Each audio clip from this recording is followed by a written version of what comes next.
thanks very much, Christina, for that lovely welcome, and thank you very much for your applause, brothers and sisters. Hopefully we'll still have applause at the end of that contribution. Just as an aside, Christina said, would I mind being introduced as a politician?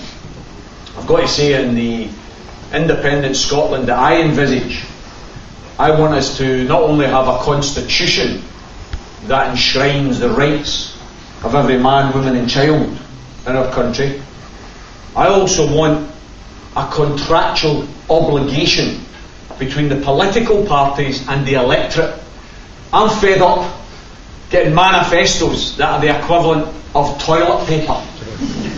I want manifestos that can be legally enforced, and I want politicians that can be removed for not doing after elections what they said they were going to do before elections.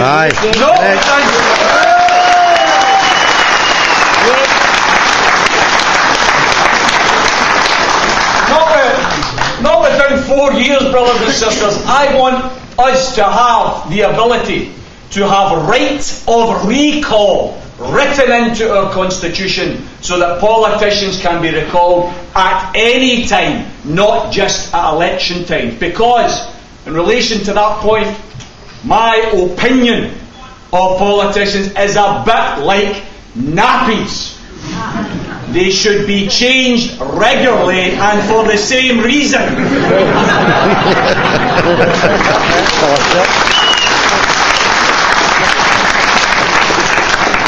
I'm hoping, brothers and sisters, to address 3 sections of tonight's meeting. I hope to address those of you who are already convinced that you're going to vote yes.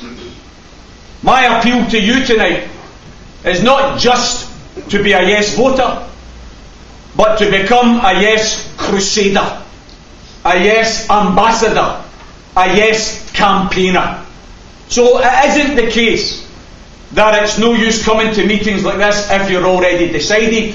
It's important that you come to meetings like this even if you're already decided, so that hopefully you will find some extra energy and inspiration to go and convince one other person.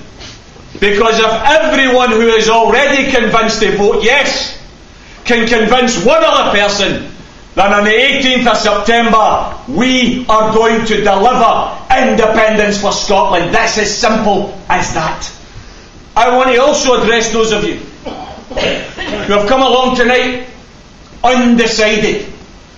I hope you will listen to what has already been said and what I'm going to say, and you'll listen to the answers to the questions that we'll receive, and I hope you leave this room no longer undecided, but convinced that you're going to vote yes. And I also want to address my remarks to those of you who are here tonight and you are convinced you're going to vote no. My appeal to you after tonight is at least give it more thought. At least listen to what we've got to say and think again. You know, that bad word was used by Robin several times tonight. Thatcher. He mentioned Thatcher, and it's appropriate that he mentions Thatcher. We took on Thatcher. We took on Thatcher, as Christina's already said, at a time when she was at the height of her power. I can remember in 1989 when we started the fight against the poll tax, we were told that we didn't stand a snowball's chance in hell because we were facing the Iron Lady. She'd already taken on the miners, the printers, the health workers. She'd already, according to her own press, taken on Galtieri. She was invincible. Brothers and sisters, ordinary working class folk, and it started here in Scotland, remember, because we got it a year early. That was our punishment for giving the Tories a kicking at the 1987 general election, where we reduced the number of MPs from 21 to 10. And the Tories realised then that it was a doing. Now they look back and think, can we not get another doing? There's now more bloody pandas in Scotland than are elected members of Parliament for the Tories. They look back at those days of getting a doing as the halcyon days of the Tories in Scotland.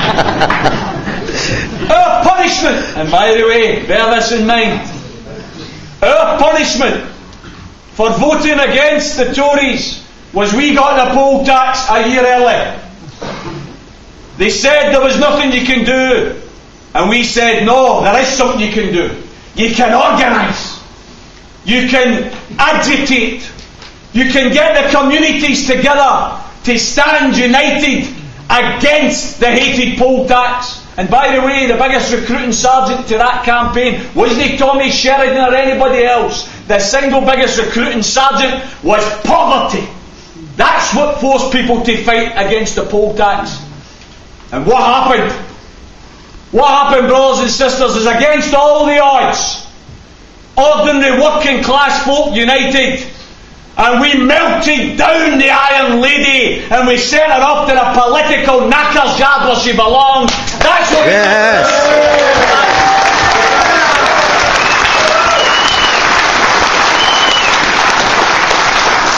And we face today, brothers and sisters, the same odds and some.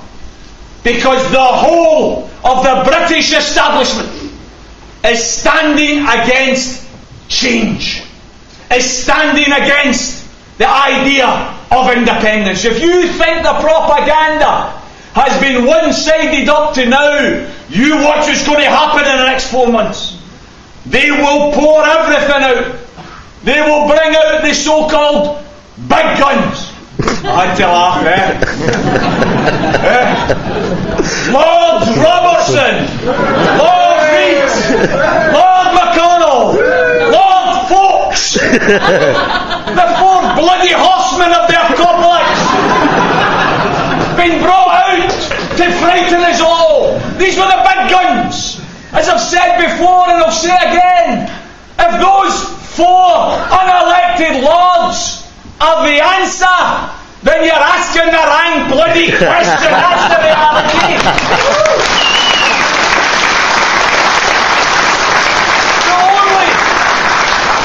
The only reason those lords with their red ermine robes are so opposed to independence is because on the 19th of September they'll be redundant. They'll be getting their pee.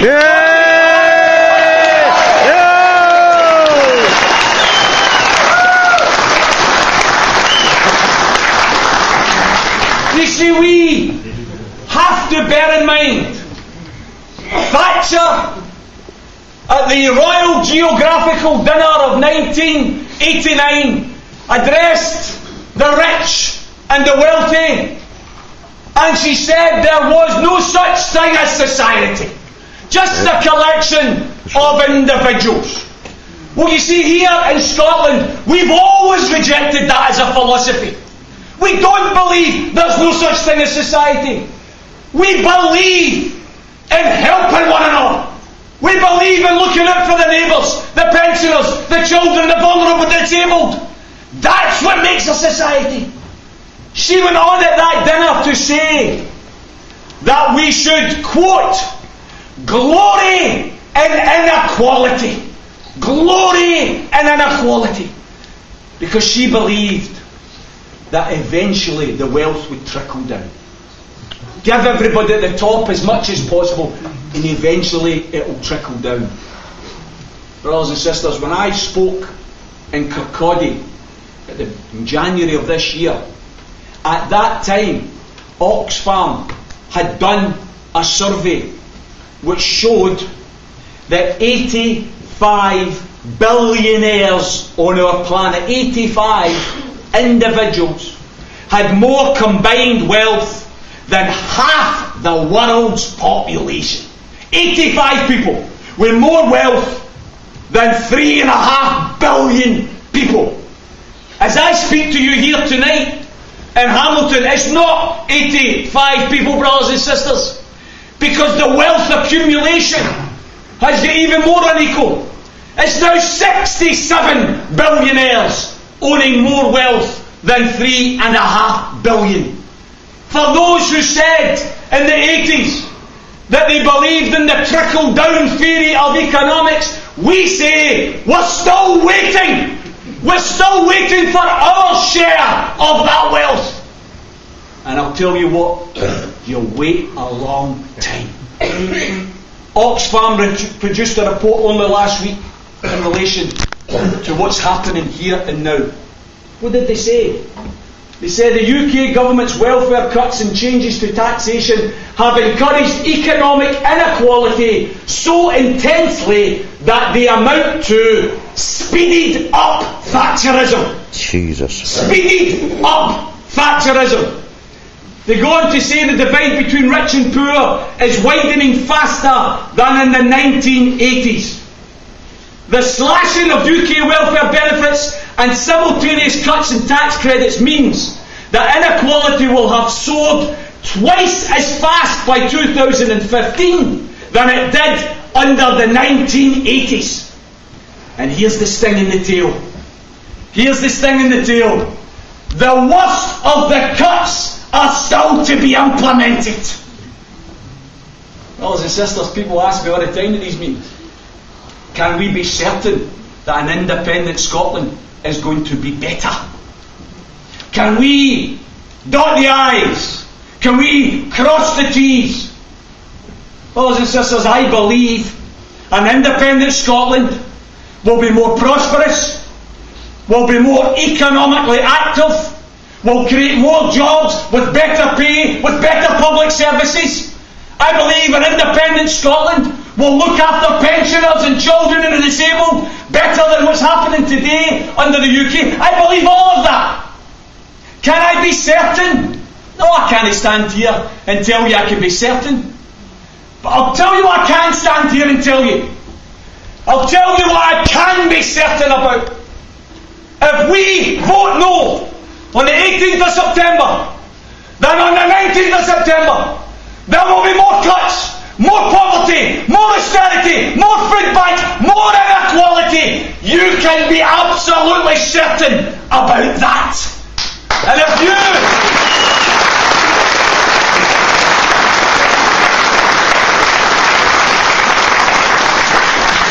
you seriously value the idea of a society where you can bring up your children, where you can bring up your grandchildren, where they get a better life than you got, where they get better opportunities than you got, where they get the chance to realise their potential, whether it's academically, whether it's in skilled trades. If you value that, brothers and sisters, you have no alternative but to vote yes on the 18th of September. You know, last Thursday, we got a glimpse into the future. There is no crystal ball here. But I'll tell you what, if you look at what happened last Thursday in relation to both the Euro and the local elections in England, it is now quite clear that the next general election will not be bringing in Mr. Ed Miliband, who quite frankly you wouldn't trust to run a bath, never mind run a country.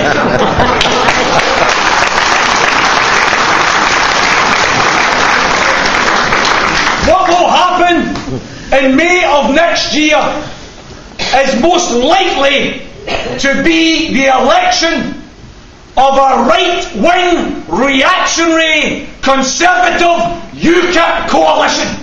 Not here in Scotland. Not here in Scotland. But I'll tell you what, brothers and sisters, unless you are willing to stand up and be counted on the 18th of September and vote for independence, then yet again, as has happened for over 35 years since the last Second World War, yet again Scotland will get a government that it didn't vote for. Correct. That's the reality now facing us. None of you can say you haven't been warned. I make the point at these meetings, I think it's very important, about what independence is about and what it's not about. I usually give a wee analogy that I'm going to give in a moment. But I was thinking of a new analogy.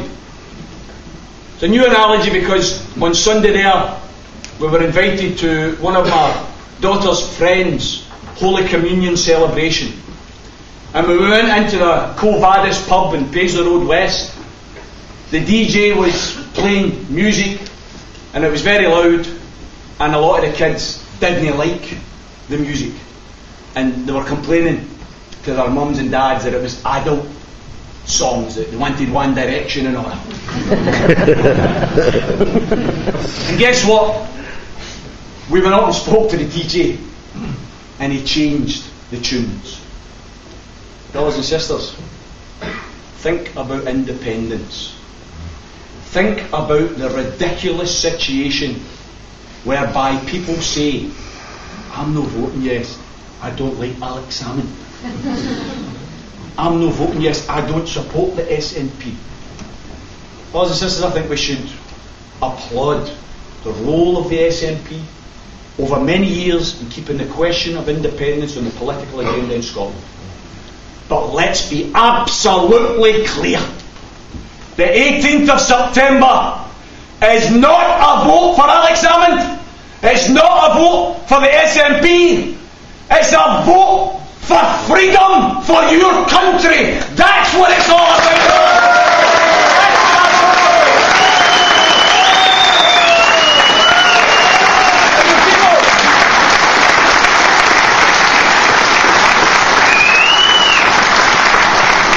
When people say sometimes, Tommy, are you not over egging the pudding? You're talking about freedom there. We're not exactly in shackles. We're not exactly in handcuffs. We're not exactly in prison. And believe you me, I know a thing or two about that.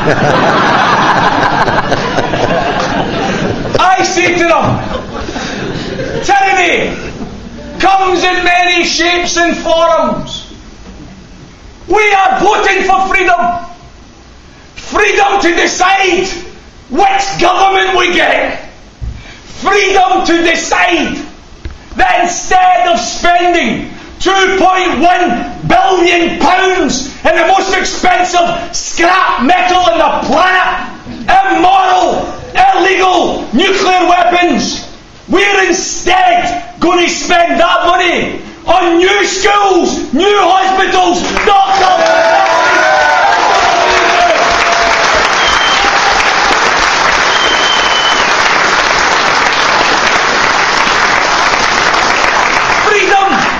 To decide that our National Health Service is a prized asset.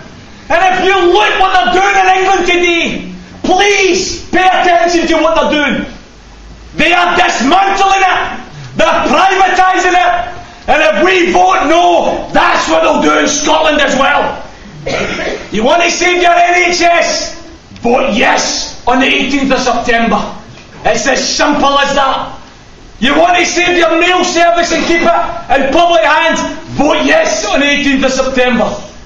You want and value the idea that local authorities have the ability to have elderly care, child care, disabled care. If you believe that those services should be provided by the public services, vote yes on the 18th of September. Brothers and sisters, a vote no is to bring in darkness, the lights of which we've never seen. Darkness in relation to these political space cadets in Westminster. 29 members of a coalition cabinet, 23 of them personal millionaires. What do they know about poverty? What do they know about working in a low-paid job? What do they know about bedroom tax and council houses? You know, here's two reports.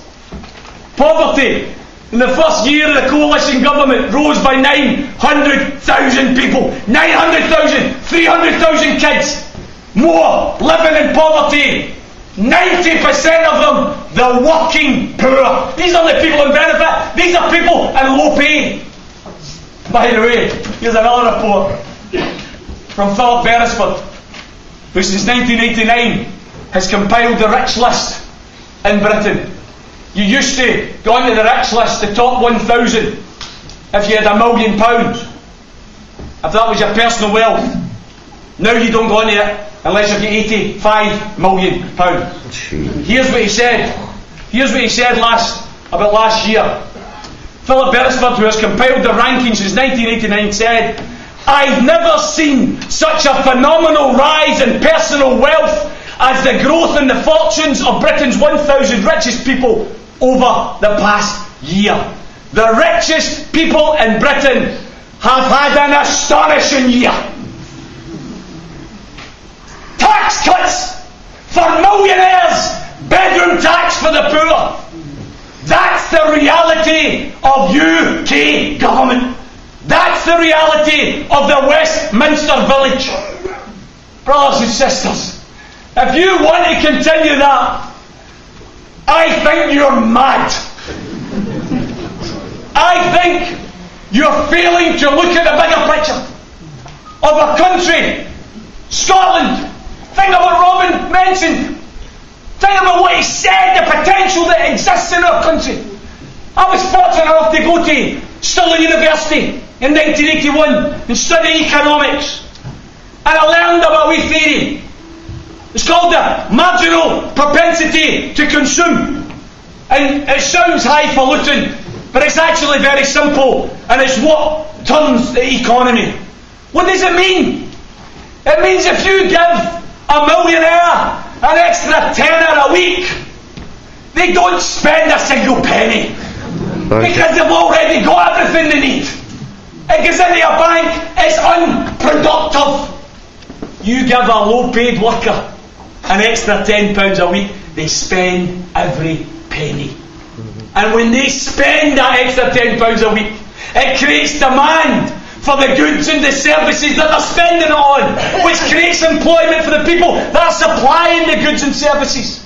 And what Robin's talking about is if we had a higher national average wage, not only would we generate more tax and have more revenue to spend on our pensioners and our schools, but each and every family would have more disposable income to spend in their own households.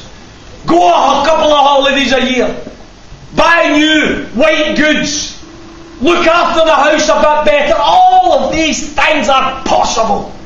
Remember the words of the great Nelson Mandela. Poverty is man-made. Poverty can be unmade as well, brothers and sisters. What we need is the political will. I believe, in my closing remarks, because Christine's going to get a big hook out in a minute and pull me across the flare. I believe, brothers and sisters, that we have only got one choice here. You look at your grandkids. Think 20 years from now, if we live in an even more rotten, corrupt, unequal society that is full of rich spivs running pensioner care for money, running all the services for profit, and that Wayne, when it grows up, says to you, "Dad, what did you do in the referendum?" And you say, "Oh, I voted no." And the Wayne says, "Why did you vote no?" And you say, "Oh, I didn't like that Alex Salmon."